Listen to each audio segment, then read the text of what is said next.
नमस्कार। चलिए हम लोग स्टार्ट करते हैं। ये एक्सरसाइज 1B का 28 नंबर है, क्लास 9th के लिए कोऑर्डिनेट ज्योमेट्री का।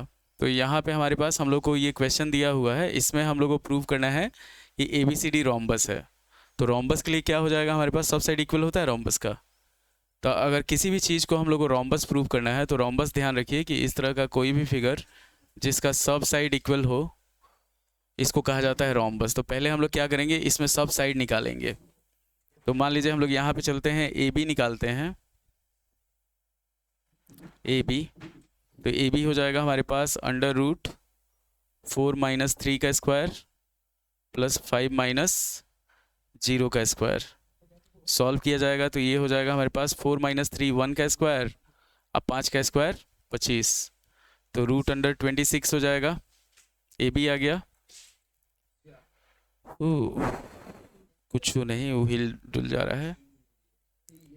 BC हो जाएगा हमारे पास अंडर रूट 4 प्लस 1 का स्क्वायर प्लस 5 माइनस 4 का स्क्वायर।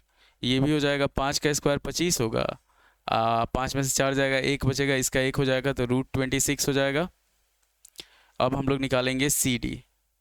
तो CD हो जाएगा हमारे पास अंडर रूट -2 माइनस 1 का स्क्वायर, अच्छा है -1 प्लस 2 का स्क्वायर अब प्लस 4 प्लस 1 का स्क्वायर, 4 प्लस 1 का स्क्वायर।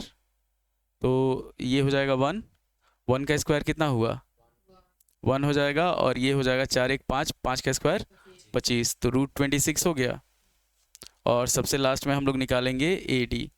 तो AD हो जाएगा हमारे पास अंडर रूट 3 प्लस 2 का स्क्वायर, 3 प्लस 2 का स्क्वायर, 0 माइनस 1 तो 0 प्लस 1 का स्क्वायर। ये हो जाएगा 5 का स्क्वायर हो गया हमारे पास 25, और प्लस 1 कितना हो जाएगा, रूट 26 हो गया। तो ये हमारा सब साइड इक्वल हो गया, इसका रोम्बस हो गया सीधा। कि यहाँ पे लिख देंगे कि इन ABCD, यहाँ पे in ABCD AB is equal to BC is equal to CD is equal to AD। तो ये हो गया हमारे पास रोम्बस हो गया। अब रोम्बस का एरिया निकाला जाता है, तो एरिया जो होता है रोम्बस का half into D1 into D2 होता है, half into D1 into D2, मतलब half into diagonal square, diagonal का प्रोडक्ट हो जाता है। तो डायगोनल निकालते हैं हम लोग, इसमें AC निकालेंगे। AC हो जाएगा हमारे पास अंडर रूट A से C तक का डिस्टेंस निकालना है, यहाँ से यहाँ तक का, ठीक ना।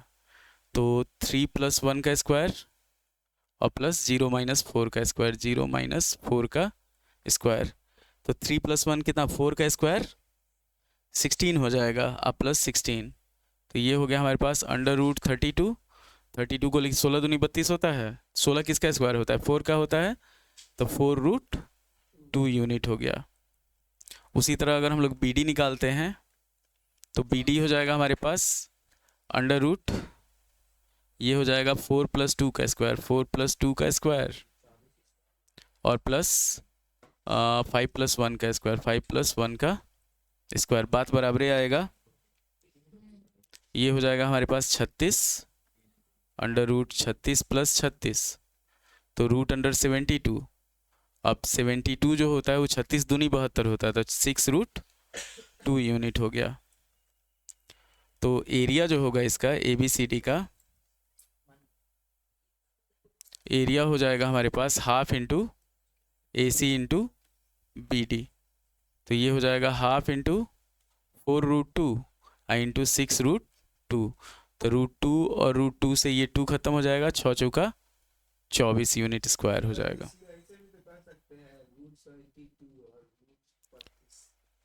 कर सकते हैं, बुझाया, लिखो इसको। तो जैसे 29 नंबर है, 29 नंबर भी हमारे पास सेम है, जैसा 28 था वैसे ही 29 है, तो 29 सेम एज 28 है, 29 जो है 28 की तरह ही है। अब हम लोग बढ़ते हैं 30 पे। और angular points of parallelogram, is this figure a rectangle.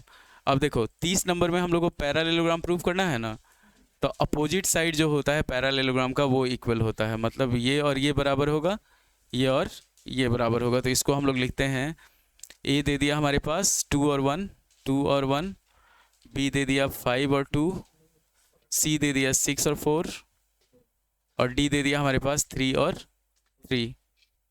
A B सी और डी, इसमें हम लोग को इसको प्रूव करना है। तो पहले इसमें क्या करेंगे, हम लोग ए बी सी डी निकालेंगे। ए बी निकालते हैं।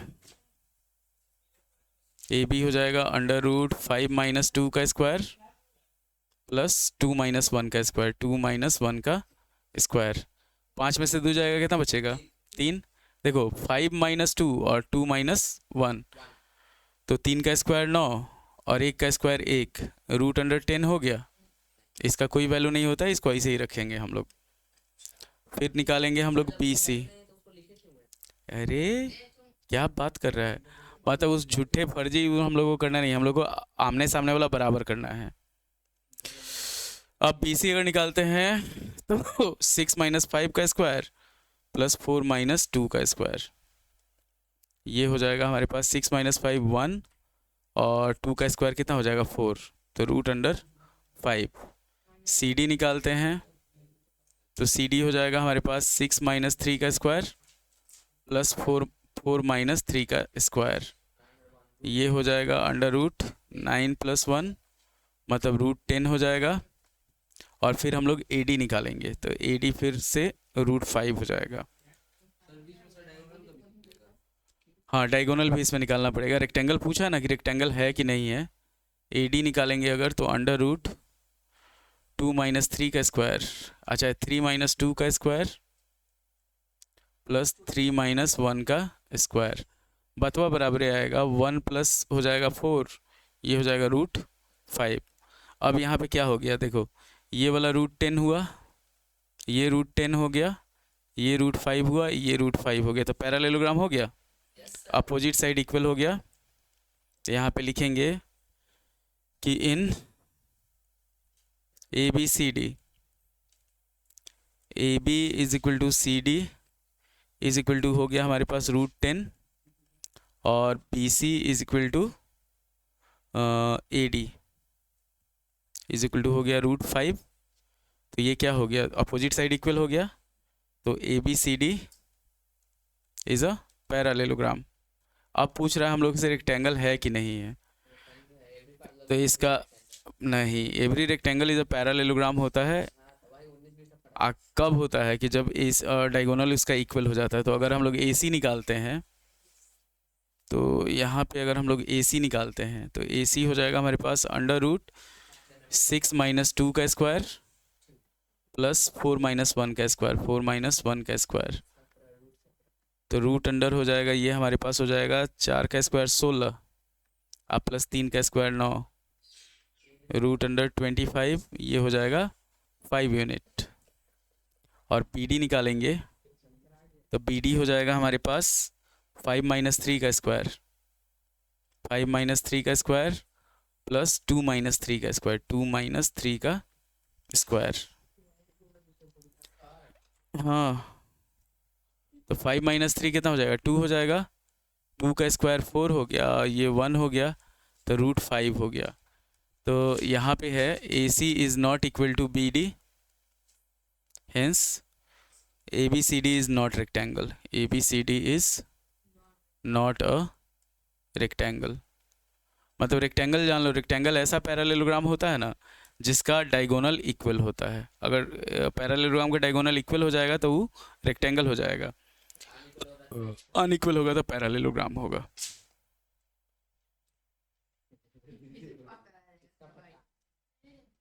लिख लो, इसको लिखना है तो 10 यूनिट्स।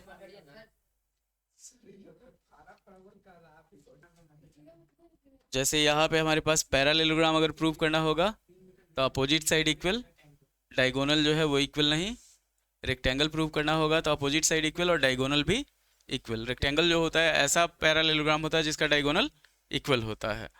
उसके बाद अगर इसको तुमको दे दे स्क्वायर प्रूव करने के लिए, तो स्क्वायर के लिए सब साइड बराबर, मतलब क्या हो जाएगा A B is equal to B C is equal to C D is equal to A D, ठीक। हाँ A C is equal to B D, मतलब इतना तुमको प्रूव करना होगा। स्क्वायर के लिए।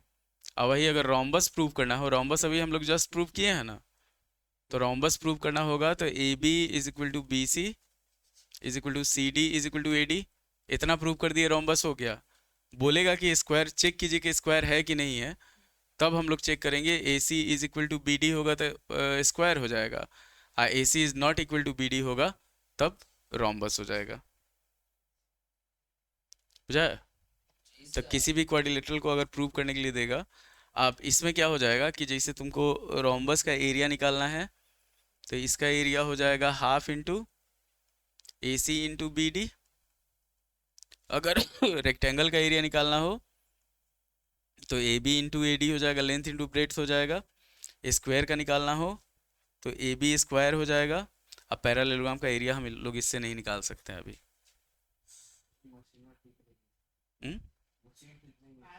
पैरेललोग्राम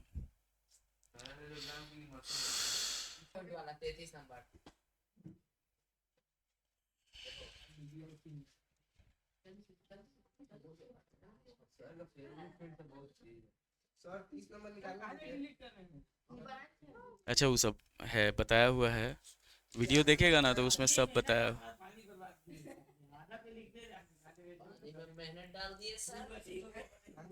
अब कौन सा था? 30 नंबर था। 30 नंबर में हम लोग को ये करना है, रेक्टेंगल प्रूव करना है ना, सो दैट अब देखो 30 नंबर है, सुनो ए, 30 नंबर में हम लोग को पैरेललोग्राम प्रूव करना था, तो अपोजिट साइड इक्वल होगा पैरेललोग्राम का प्रॉपर्टी। इसमें हम लोग को प्रूव करना है नॉट अ रेक्टेंगल, सेम चीज इसमें भी 30 और 31 जो है वो सेम है। हाँ, अब जैसे 32 है हमारे पास, तो 32 में हम लोग को so that the following points are the vertices of a rectangle. Rectangle prove करना है इसमें, जैसे हम लोग को 32 नंबर में मान लो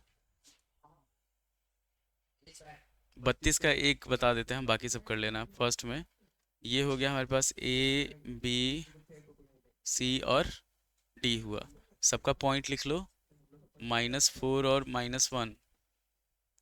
उसके बाद हो गया -2 और -4, -2 और -4। फिर सी हो गया हमारे पास 4 और 0, 4 और 0। डी हो गया हमारे पास 2 और 3, 2 और 3। तो जैसे इसको अगर रेक्टेंगल प्रूव करना है हम लोग को, तो इसमें हम लोग को क्या करना पड़ेगा?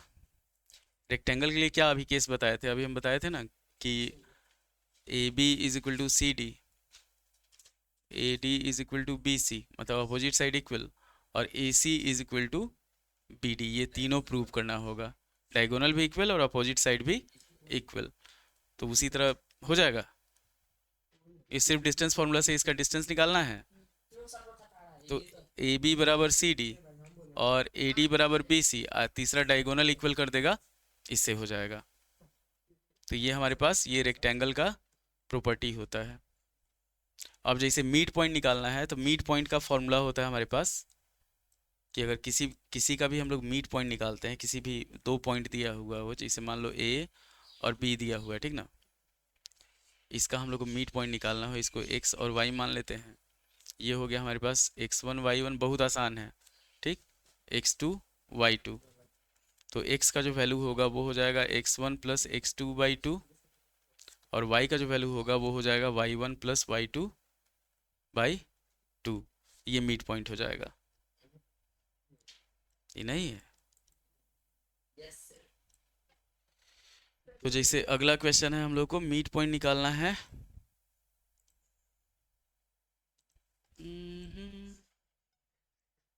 मान लो हमारे पास यहाँ दे दिया a दे दिया 3 और 0। कौन सा? वो बनाए थोड़े थे, समझाए थे। a हो गया हमारे पास 3 और 0, b हो गया हमारे पास -5 और 4, b हो गया हमारे पास -5 और 4, ठीक। इसका मिड पॉइंट निकालना है, ये x1 y1, ये हो गया x2 y2। मिड पॉइंट हम लोग मान लिए इसको p मान लो, p का वैल्यू आया x और y, तो x का जो वैल्यू होता है वो होता है x1 प्लस, सो रहा है क्या, x2/2। तो x1 कितना है 3 - 5/2, तो ये हो जाएगा हमारे पास -2/2। 2 मतलब -1, और y का जो वैल्यू होगा वो हो जाएगा 0 + 4/2, तो 4/2 ये हो जाएगा हमारे पास 2। तो इसका जो मिड पॉइंट हो जाएगा -1 और 2 हो जाएगा, बुझा? सीधा मिड पॉइंट निकल गया उसका।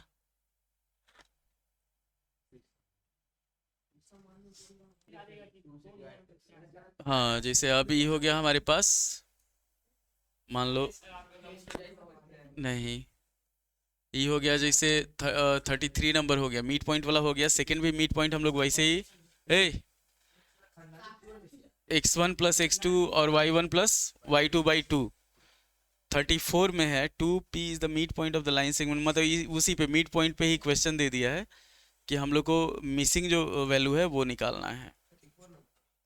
हाँ, 34 नंबर में।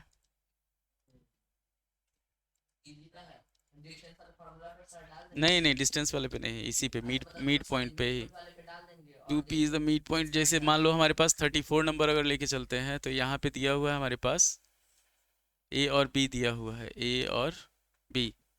a दे दिया 6 और -5, और b दे दिया हमारे पास -2 और 11, -2 और 11। इसका मिड पॉइंट दिया हुआ है यहाँ पे 2 और p, 2 और p। तो ये क्या हुआ, x1 y1, x2 y2, और ये x और y हो गया, हुआ। तब p क्या है, y है, तो y = होता है हमारे पास y1 + y2/2 होता है। तो p = हो जाएगा हमारे पास y1 -5 है + 11/2, मतलब 6/2 कितना आ जाएगा, 3 आ जाएगा। तो p का वैल्यू सीधा हो गया हमारे पास 3 के बराबर, बुझे? सीधा हम लोग को खाली वैल्यू पुट करना है मिड पॉइंट का, उससे आ जाएगा फॉर्मूला से।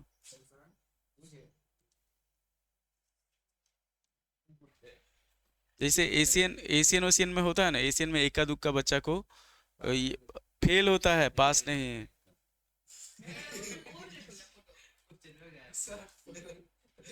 ठीक है, उड़ जाएगा, फोटो तो आ जाएगा, फोटो है।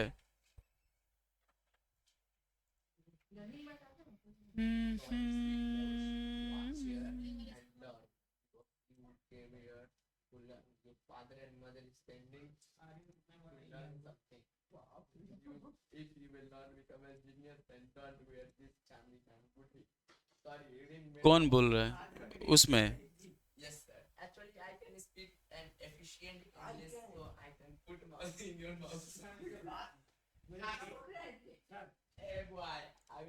बस बस बस, बहुत बहुत ज्यादा इंग्लिश बोल रहा है क्या? भूषण भूषण भूषण। नहीं यार, नहीं पता होगा।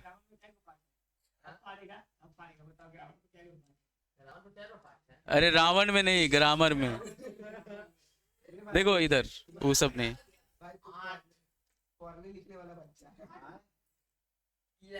ग्रामर में वो जो बच्चा था सब स्पीच नहीं पूछे ग्रामर।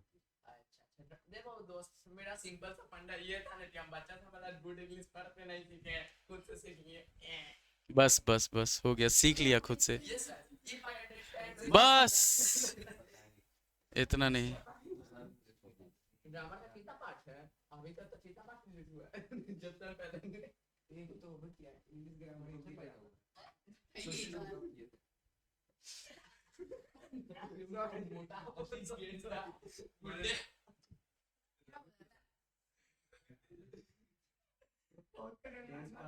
एक चलते बुढ़े के मम्मी को नया वेटिंग अभी भी को नया वेटिंग हुआ सीरियसली देखो उस टेंस पढ़ा है। हां, टेंस पढ़ा है। देखो तो शुरू से साहस के लेने के पीछे पड़ा भाई, क्यों तुमको मेडल लेना है क्या अपने अंदर? ए बस बस, इधर देखो, लास्ट क्वेश्चन, लास्ट क्वेश्चन बता रहे हैं। 35 है, यहाँ पे हम लोग को दिया हुआ है, जैसे ये फर्स्ट पॉइंट, ये लास्ट पॉइंट, ये मिड पॉइंट। हम लोग को ए का वैल्यू फाइंड करना है इसमें, और बी का, ए और बी दोनों का वैल्यू फाइंड करना है। तो ये क्या हुआ, x1 y1, ये हो गया x2 y2, ये हो गया x और y। तो x का वैल्यू क्या होगा, x1 प्लस x2/2, ठीक। तो x है हमारे पास 1 इज इक्वल टू हो जाएगा 2a माइनस 2/2। जब इसको सॉल्व किया जाएगा तो 2 is equal to 2a minus 2 हो जाएगा। तो 2a का वैल्यू आएगा 4, a का वैल्यू आ जाएगा हमारे पास 2 के बराबर। तो a आ गया 2। और सेकंड b अगर हम लोग को निकालना है तो जैसे y का वैल्यू क्या है, 2a प्लस 1 है, तो 2a plus 1 is equal to 3b plus 4/2, ठीक। 2 है a का वैल्यू, तो 2 दूनी 4, 4 1 5, 3b प्लस 4/2। हाँ, तो यहाँ पे हो जाएगा हमारे पास जैसे 10 is equal to 3b plus 4, 3b is equal to 10 में से 4 जाएगा 6 बचेगा, b का वैल्यू हो जाएगा हमारे पास 2। बुझा। तो a और b का वैल्यू इस तरह से निकल गया। सर लगता है ना मेरे संगति में रहते गलत चीज सीखता है, अच्छा चीज नहीं सीखता है। नहीं भाई, 35।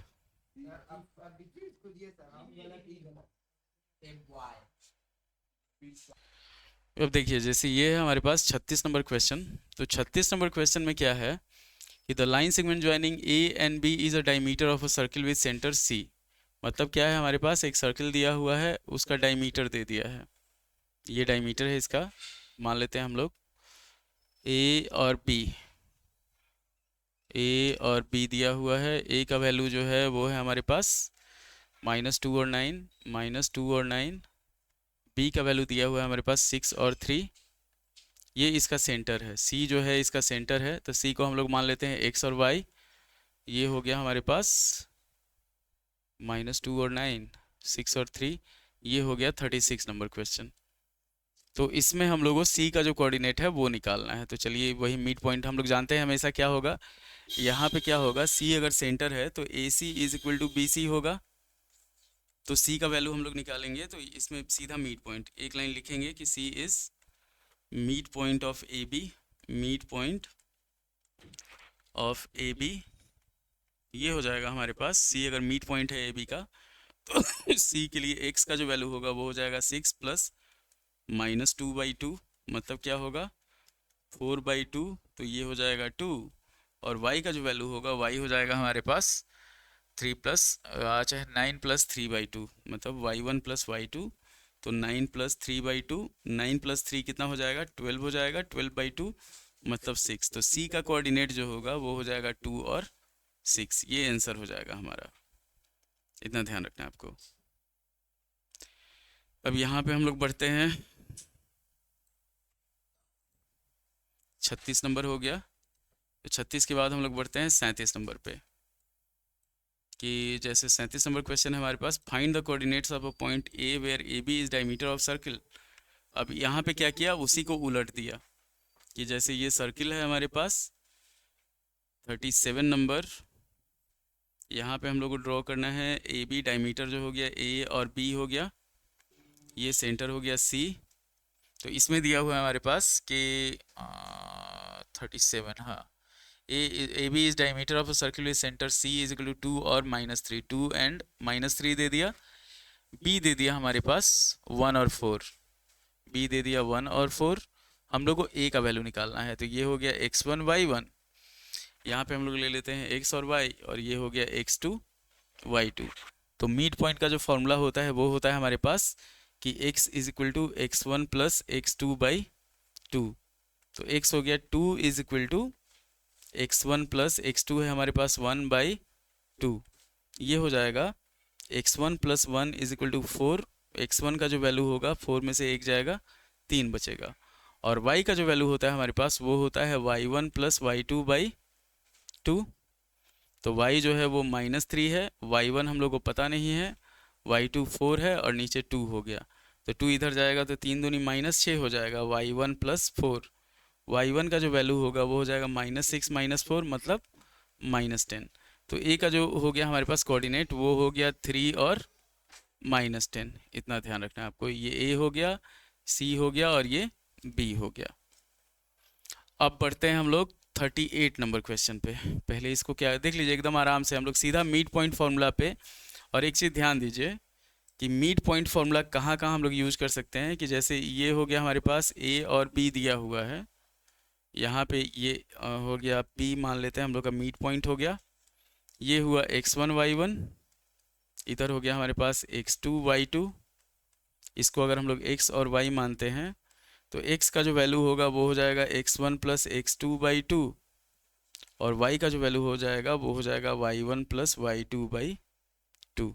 इससे हम लोग x और y निकालते हैं मिड पॉइंट का। तो मिड पॉइंट में क्या करेगा, मिसिंग दे देगा एक आध को, और उसके बाद हम लोग को सॉल्व करना है इसको। अब हम लोग बढ़ते हैं अगले क्वेश्चन पे। जैसे पहले इसको हम लोग क्या करते हैं, डिलीट करते हैं 37 नंबर को, बढ़ेंगे 38 नंबर पे। 37 डिलीट करेंगे, बढ़ेंगे 38 पे।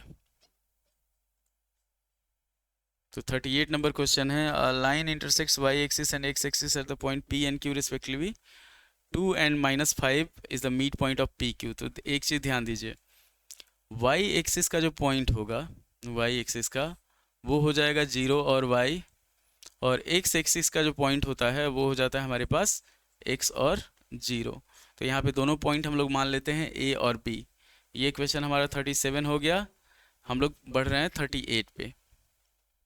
38 इस पे हम लोग मान लेते हैं p और q दिया हुआ है। 38 में दिया हुआ है p और q, p दे दिया और q दे दिया। तो p जो है वो है हमारे पास y एक्सिस वाला, तो ये हो गया 0 और y। q दे दिया x एक्सिस वाला, तो x और 0। इसका मिड पॉइंट दिया हुआ है हमारे पास 2 और -5, 2 और -5 दिया हुआ हम लोग को। इसका p और q का कोऑर्डिनेट्स निकालना है, इतना ध्यान रखना है आपको।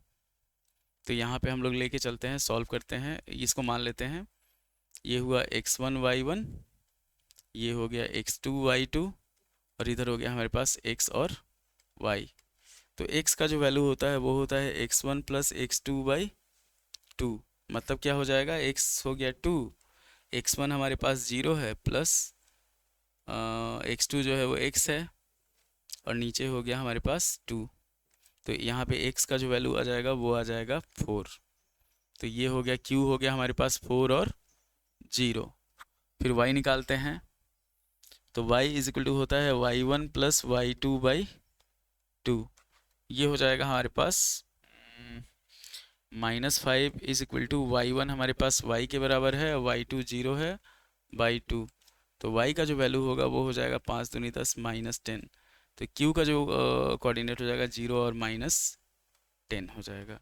तो ये आपका p हो गया, ये आपका q हो गया। मतलब आंसर हुआ हमारे पास p का जो कोऑर्डिनेट हुआ वो हो गया 0 और -10, एक आंसर हो गया, और q का जो कोऑर्डिनेट हुआ वो हो गया 4 और 0। ये चीज़ है। तो ये हुआ आपका 38 नंबर क्वेश्चन। एकदम सिंपल मिड पॉइंट फार्मूला पे बिठाया जा रहा है, बिठा के इसको सॉल्व कर लिया जा रहा है। ये ध्यान रखना है आपको, एक्स एक्सिस और वाई एक्सिस का पॉइंट कौन सा होता है, वैल्यू कौन सा होता है। अब हमारे पास दे दिया 39, 38 हो गया आपका आराम से। 39 दिया हुआ है कि B C C and A B are of a triangle A B C are D3 E। इसको हम लोग क्या करते हैं, ट्रायंगल पहले ड्रॉ कर लेते हैं। ट्रायंगल ड्रॉ करते हैं बड़ा सा, इस तरह से। ये आपका 39 नंबर क्वेश्चन नंबर लिख देते हैं 39।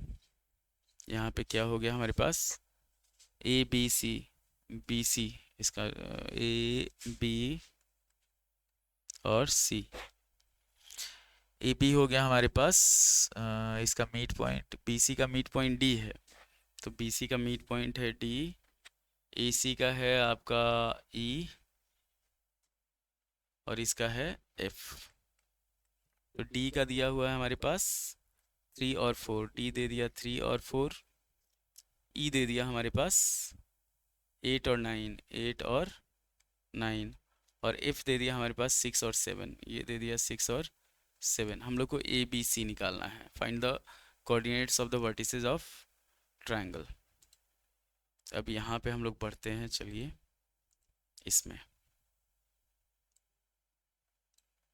ये क्वेश्चन है हमारे पास। इसको हम लोग क्या करते हैं, मानते हैं x1 y1 a का कोऑर्डिनेट, b का हो जाएगा x2 y2, c का हो जाएगा हमारे पास x3 y3। अब यहाँ पे मीट पॉइंट फार्मूला हमारे पास होता है हमेशा x1 प्लस, तो यहाँ पे लेते हैं for A B 6 is equal to हो जाएगा हमारे पास x1 plus x2 by two, x1 plus x2 by two. ये हो जाएगा x1 प्लस x2 जो होगा वो हो जाएगा हमारे पास 6 दूनी 12। यहाँ पे अगर y लेके चलते हैं हम लोग तो 7 इज इक्वल टू हो जाएगा हमारे पास y1 plus y2 by two. तो y1 प्लस y2 जो होगा वो हो जाएगा हमारे पास 14। इतना ध्यान रखना है, हम लोग मीट पॉइंट फार्मूला यूज़ कर रहे हैं कि x is equal to, simple जान लीजिए, x is equal to x1 plus x2 by two और y is equal to y1 plus y2 by two. अब फॉर BC हम लोग निकालते हैं, फॉर BC यहाँ पे हो जाएगा हमारे पास 3 is equal to x2 plus x3 by two. तो x2 प्लस x3 जो हो जाएगा वो हो जाएगा हमारे पास 6।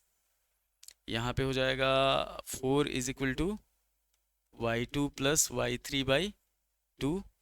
तो y2 प्लस y3 जो होगा वो हो जाएगा हमारे पास 8 के बराबर। आगे बढ़ते हैं हम लोग AC के लिए, उसी तरफ फॉर AC। तो AC हो जाएगा हमारे पास 8 is equal to x1 plus x3 by two, 8 is equal to x1 plus x3 by two. और सेकेंड हो जाएगा y जो होगा वो हो जाएगा 9 is equal to y1 plus y3 by two. अब इसको भी हम लोग सॉल्व करेंगे, तो ये हो जाएगा x1 plus x3 is equal to 8 दूनी 16 और y1 प्लस y3 जो होगा वो हो जाएगा 9 दूनी 18। अब एक चीज़ ध्यान दीजिएगा, अगर सिर्फ x वाले को हम लोग जोड़ते हैं, जैसे हमारे पास आ गया x1 plus x2, x1 plus x2 जो हुआ वो हो गया 12, x2 प्लस x3 जो हुआ वो हो गया हमारे पास 6 और x1 प्लस x3 जो हुआ वो हो गया हमारे पास 16। अगर तीनों को जोड़ते हैं हम लोग तो 2 into x1 plus x2 plus x3 जो होगा वो हो जाएगा हमारे पास 22 12 12 6 18 34। तो x1 plus x2 plus x3 जो होगा वो हो जाएगा हमारे पास 17 के बराबर। इतना ध्यान रखिए। उसी तरह अगर y वाले पोर्शन को जोड़ते हैं तो 2 into y1 plus y2 plus y3 जो होगा ये हो जाएगा हमारे पास 18 8 26 26 14 40। तो y1 plus y2 plus y3 जो हो जाएगा वो हो जाएगा 20 के बराबर। ये आ गया हमारे पास दो चीज़, x1 plus x2 plus x3, y1 मतलब इसको जोड़ दिए, इसको जोड़ दिए और इसको जोड़ दिए, तो ये तीनों को जोड़े तो हमारे पास आ गया इतना। अब क्या करते हैं हम लोग, अगर हम लोग को चलिए x1 अगर निकालना है, x1 निकालना है तो ये हो जाएगा हमारे पास यहाँ x1 plus x2 plus x3, इसमें से हम लोग माइनस करेंगे x2 प्लस x3 को। तो x1 हो गया हमारे पास 17 और x2 प्लस x3 हो गया 6। ये हो गया हमारे पास 17 में से 6 गया 11। एकदम आसान प्रोसेस है। उसके बाद अगर हम लोग को x2 निकालना है, x2 निकालना है तो ये 17 में से 16 माइनस करेंगे, ये हो जाएगा हमारे पास 1। और x3 निकालना है तो x1 plus x2 plus x3 में से x1 प्लस x2 माइनस करेंगे, तो 17 माइनस x1 प्लस x2 जो है वो है हमारे पास 12। तो यहाँ पे है 12, तो इसमें से गया तो ये हो गया 5। उसके बाद अगर y निकालना हो तो मान लीजिए हम लोग y1 निकालते हैं, तो y1 जो होगा वो हो जाएगा हमारे पास y1 plus y2 plus y3 minus y2 plus y3। उसी तरीके से तो y1 plus y2 plus y3 20 है, अब माइनस y2 प्लस y3 जो है वो है हमारे पास 8, तो ये हो गया 12। y2 निकालना होगा तो 20 में से y2 प्लस y3 माइनस करेंगे हम लोग, नहीं, y2 निकालना होगा तो y1 प्लस y3, तो ये हो जाएगा हमारे पास थर्ड हो गया y1 प्लस y3 जो है 18, तो 20 माइनस 18 2 हो जाएगा। और y3 निकालना होगा तो 20 में से हम लोग माइनस करेंगे y1 प्लस y2 14, ये हो जाएगा हमारे पास 6। तो हमारा जो कोऑर्डिनेट आया, इतना ध्यान रखिए, a का जो हुआ, a हो गया हमारे पास x1 और y1 है, तो a हो जाएगा हमारे पास 11 और 12, b होगा हमारे पास 1 और 2, 1 और 2, और c होगा हमारे पास 5 और 6। अब इसी वैल्यू को हम लोग क्या करते हैं, पुट कर देते हैं। चलिए यहाँ पे ये a हो गया हमारे पास यहाँ पे 11 और 12, तो ये हो गया 11 और 12, b हो गया हमारे पास 1 और 2, और c हो गया हमारे पास 5 और 6। तो एकदम आसान तरीका है, ये निकाले ये निकाले ये निकाले, तीनों को जोड़े यहाँ पे, तो तीनों को जोड़ने से ये आ गया हमारे पास x1 plus x2 plus x3 17 आ गया। उसी तरह इन तीनों को जोड़ा गया तो y1 plus y2 plus y3 आ गया 20। अब उसमें से जैसे हम लोग निकाले कैसे हैं, जितना ध्यान रखिए, पूरा प्रोसेस है, आप चाहें तो इसको स्टॉप करके भी देख सकते हैं।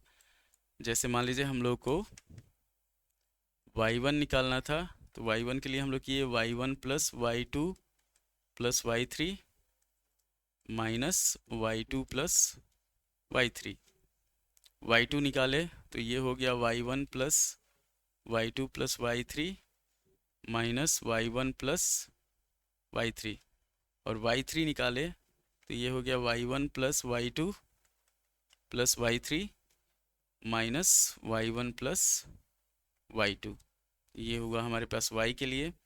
x1 निकालना था तो उसी तरह x1 plus x2 plus x3 minus यहाँ पे किए x2 प्लस x3, x2 निकालना था तो वो हो गया x1 plus x2 plus x3 minus x1 plus x3 हो गया, और x3 अगर निकालना था तो वो हो गया हमारे पास x1 plus x2 plus x3 minus x1 plus x2।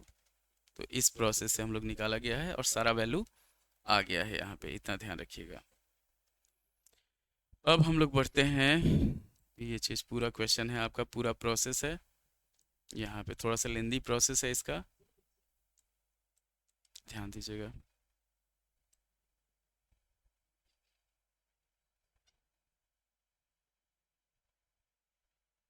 अब हम लोग बढ़ते हैं अगले क्वेश्चन पे। ये 39 नंबर क्वेश्चन था, सारा पूरा प्रोसेस डिटेल में समझाया हुआ। अगर आपको फिर समझ में नहीं आएगा तो इसका फिर से दोबारा हम बना देंगे वीडियो, वहाँ पे आप देख के इसको समझ सकते हैं। अब हम लोग बढ़ेंगे 40 नंबर क्वेश्चन पे। तो 40 नंबर क्वेश्चन जो है हमारा, if two adjacent vertices of a parallelogram are 3 2 and 1 0, हाँ ये आ गया आपका पैरेललोग्राम का, इतना ध्यान रखिएगा। पैरेललोग्राम का दे दिया है 2 एडजेसेंट वर्टिसेस। 40 नंबर क्वेश्चन पढ़ते हैं। तो 40 नंबर क्वेश्चन में हम लोग पैरेललोग्राम के डायगोनल का प्रॉपर्टी यूज़ करेंगे। मान लेते हैं ए बी सी और डी है यहाँ पे, इसमें दे दिया हमारे पास 2 adjacent vertices of a parallelogram are 3 2 और 1 0, 3 और 2 मान लिए, और ये दे दिया 1 और 0। यहाँ पे दे दिया डायगोनल इंटरसेक्ट 2 -5 पे। मतलब क्या है, पहले डायगोनल हम लोग खींचते हैं यहाँ से, एक डायगोनल हो गया, दूसरा डायगोनल यहाँ पे हो गया, दोनों डायगोनल जो इंटरसेक्ट कर रहा है, मान लेते हैं ये O पे इंटरसेक्ट कर रहा है, ये है 2 और -5 दे दिया, 2 और -5 दे दिया। यहाँ पे हम लोग को C और D निकालना है, अदर 2 वर्टिसेस हम लोग को निकालना है, तो इसको हम लोग लेके चलते हैं। ये ABCD दिया हुआ है हमारे पास, ABCD is a parallelogram, ABCD is a parallelogram, ठीक। तो इसको हम लोग मान लिए x1 y1, इसको मान लिए x2 y2। अब यहाँ पे एक लाइन हम लोग लिखेंगे, कि ABCD is a parallelogram, hence O is midpoint of both AC and BD। तो यहाँ पे हो जाएगा, अगर AC के लिए हम लोग निकालेंगे फॉर AC, ये हो जाएगा, अगर हम लोग निकालते हैं मिड पॉइंट 2 लेते हैं तो 2 इज इक्वल टू हो जाएगा x1 प्लस 3/2। ये हो जाएगा हमारे पास x1 plus 3 is equal to 4। x1 का जो वैल्यू आ जाएगा 4 में से 3 जाएगा 1, और यहाँ पे हो जाएगा y1 plus 2/2 is equal to हो जाएगा हमारे पास -5। तो y1 जो होगा वो हो जाएगा y1 प्लस 2 जो होगा वो होगा -10 के बराबर। y1 का जो वैल्यू होगा -10 -2 -12 हो जाएगा। तो एक कोऑर्डिनेट आ गया हमारे पास 1 और -12। सेकेंड के लिए बढ़ते हैं फॉर BD। यहाँ पे लिखेंगे फॉर BD, कैसे कि डायगोनल जो होता है ना बाइसेक्ट करता है, इसका अपोजिट साइड इक्वल होता है, इतना ध्यान रखिएगा। और डायगोनल भी एक दूसरे को बाइसेक्ट करता है, ये और ये बराबर होगा और ये बराबर हो जाएगा यहाँ पे। तो फॉर BD के लिए x2 plus 1/2 is equal to हो जाएगा हमारे पास 2। तो x2 प्लस 1 जो होगा 2 दूनी 4, x2 का जो वैल्यू हो जाएगा 4 में से 1 जाएगा 3, तो ये आ गया हमारे पास 3। और y वाले पोर्शन के लिए हम लोग लेके चलेंगे y2 plus 0/2 is equal to हो जाएगा हमारे पास -5। y2 का जो वैल्यू हो जाएगा वो हो जाएगा -5 इंटू 2 -10, तो 3 और -10, ये हो जाएगा हमारा इसका वैल्यू। इतना ध्यान रखिएगा। तो डायगोनल एक दूसरे को बाइसेक्ट करता है, उसी चीज़ को हम लोग यूज करके पैरालेलोग्राम का चारों वर्टिसेस निकालेंगे। और एक और चीज़ ध्यान दीजिए कि अगर सिर्फ पैरालेलोग्राम दिया हो इस तरह से, मान लेते हैं हम लोग यहाँ पे A, B, C और D लेते हैं, ये हो गया x1 y1, ये हो गया हमारे पास x2 y2, ये हो गया x3 y3, और ये हो गया हमारे पास x4 y4। तो यहाँ पे अगर हम लोग ड्रॉ करेंगे तो ये मिड पॉइंट होगा, तो x और y, तो x का जो वैल्यू होगा वो हो जाएगा, या तो होगा x1 प्लस x3/2, चाहे x2 प्लस x4/2। और y का ये अगर पैरालेलोग्राम है तो अब इतना ध्यान रखना है, सिर्फ पैरालेलोग्राम के केस में होगा, y का जो वैल्यू होगा वो हो जाएगा y1 plus y3/2 is equal to y2 plus y4/2, ये हो जाएगा। तो 2 से 2 कैंसिल हो जाएगा, तो x1 plus x3 is equal to x2 plus x4, एक ये हम लोग यूज कर सकते हैं ऑब्जेक्टिव में, और y1 plus y3 is equal to y2 plus y4, ये हम लोग यूज कर सकते हैं सीधा पैरालेलोग्राम के केस में। इतना ध्यान रखना है आपको, तो बहुत आसान चीज़ होता है, सीधा मिड पॉइंट फॉर्मूला से हम लोग इसको यूज करेंगे, सॉल्व करेंगे। और जो भी क्वेश्चन आपको समझ में नहीं है आप कमेंट कीजिए नंबर के साथ, वो आपका पूरा क्वेश्चन डिटेल में समझा दिया जाएगा आपको। तो हम लोग देख लेते हैं 41 और 42। 41 और 42 सेम है। 41 जो है वो सेम है, पैरेललोग्राम है। If the mid point of the line segment joining the points A 3 4 B K 6। 42 तो सेम है। 41 जो है वो उसके तरह है, 40 की तरह। 42 जो है, if the mid point of the line segment joining A and B, P is P, और x plus y minus 10 is equal to 0, तो हम लोग को k का वैल्यू फाइंड करना है। तो यहाँ पे सिंपल है, हमारे पास a और b दिया हुआ है। a का दे दिया 3 और 4, b का दे दिया k और 6, हम लोग को k का वैल्यू फाइंड करना है। और p जो है ये x और y है। हमारे पास कंडीशन दिया हुआ है कि x plus y minus 10 is equal to 0, तो हम लोग को k का वैल्यू फाइंड करना है। तो x का जो वैल्यू होगा वो हो जाएगा 3 प्लस k बाई 2, और y का जो वैल्यू होगा, ये आपका 42 नंबर है, 41 नंबर जो है 40 की तरह ही है, दोनों डायगोनल दिया हुआ है। पैरेललोग्राम का मतलब चारों वो ए और बी निकालना है हम लोग को। तो सीधा अभी जो समझाए थे उसी पे चलेंगे हम लोग। यहाँ पे हम लोग यूज़ करते हैं 3+k/2 और ये हो जाएगा हमारे पास 4+6/2 मतलब 10/2 हो जाएगा हमारे पास 5 के बराबर। अब इसी वैल्यू को हम लोग पुट करेंगे तो x हो गया 3+k/2 plus 5 -10 is equal to 0। जब सॉल्व किया जाएगा इसको तो ये हो जाएगा हमारे पास 3+k/2 -5 इज इक्वल टू 0। तो 3+k-10/2 is equal to 0, k-7 is equal to 0। k का जो वैल्यू होगा वो हो जाएगा हमारे पास 7। ये हमारा आंसर आ गया। तो ये आपका एक्सरसाइज 1B है कोऑर्डिनेट ज्योमेट्री का क्लास 9th का। ये पूरा कंप्लीट हो गया। क्लास 9th का एक्सरसाइज 1B है, ये पूरा कंप्लीट हो गया। तो उम्मीद है चलिए उम्मीद है कि आपको वीडियो पसंद आएगा। लाइक कीजिएगा, शेयर कीजिएगा, सब्सक्राइब कीजिएगा और हमारा छोटा चैनल है इसको प्रमोट करने का थोड़ा सा प्रयास करें। अपने दोस्तों को हमारे चैनल के बारे में बताएं। धन्यवाद।